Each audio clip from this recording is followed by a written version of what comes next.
I said goodbye to my dying husband. Then I heard the truth.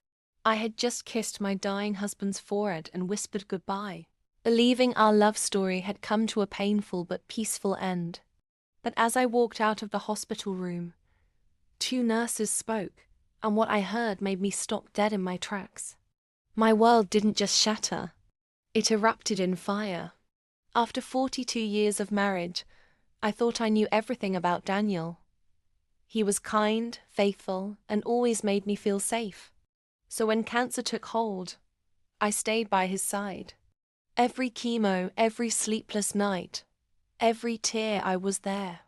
On that morning, I knew it was time. I held his frail hand, kissed his forehead, and whispered, "Wait for me, my love." I walked out of the ICU with a heavy heart, thinking grief was the only thing I'd face that day, until I passed the nurses' station. Two young nurses, chatting quietly, didn't notice me behind the half-open door. "Did you hear? That's the guy who's been living a double life." "Yeah. His mistress visited just yesterday with his other kids." Imagine dying while your wife knows nothing. Poor woman.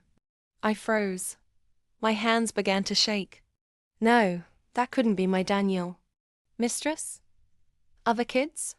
But their voices, they mentioned his name, his room, his cancer, my husband. I didn't cry, I didn't scream.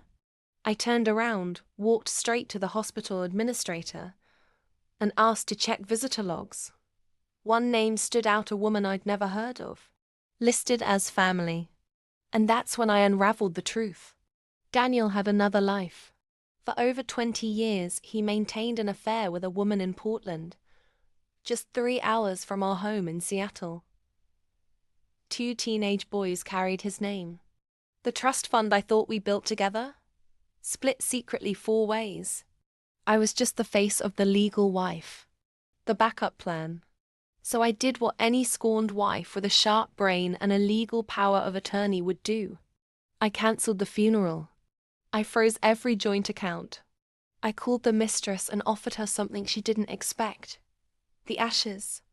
"I'm sure he lied to you too," I said, "so you can have what's left." Then I donated his beloved vintage car to a junkyard and sold every piece of real estate tied to his name, sending every cent to cancer research and domestic abuse shelters. Why shelters? Because emotional betrayal is violence too. And finally, I rewrote my will. Everything now goes to causes Daniel hated.